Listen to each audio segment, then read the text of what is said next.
All right, today I have a Whirlpool refrigerator, and I'm gonna show you how to defrost the Whirlpool refrigerator. Now, there are several ways that you can use to defrost the refrigerator. Say, for instance, you have ice built up in there for some reason all over, or ice built up on the ceiling right there. You want to defrost it, or maybe perhaps you're moving and you want it to defrost.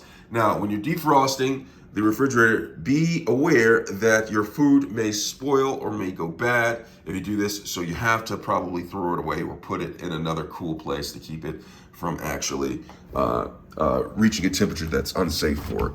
All right, so what you're gonna do is, there's a couple of options, all right? I'm gonna show you how to defrost it this way, but there's a couple of ways that I use. Either you unplug it, that's one way I use, or you can go ahead to the fuse box and just turn off the power source in that. That's one way that I do it.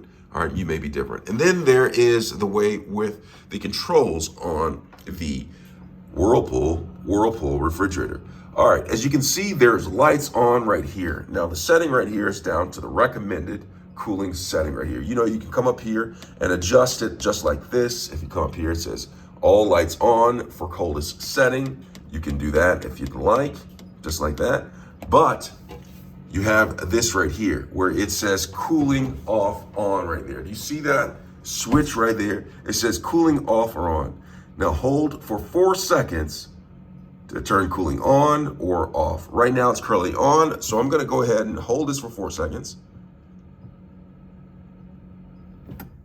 And look at that, it turned off. Now it is not cooling and it is about to defrost. Now you want to go ahead and eat up all this nice food or put it in another refrigerator or cooler or something to keep it cold from spoiling, or it's gonna go bad. All right, so in order to turn it back on, you just come up to this right here and you come up to the settings and you hold it for 4 seconds.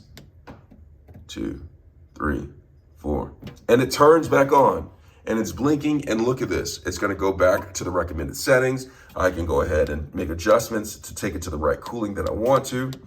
And that is how you defrost a Whirlpool refrigerator. And when you defrost it, you turn it off. You have to wait for the ice to melt, all right? So I hope this was helpful. Thanks a lot for watching.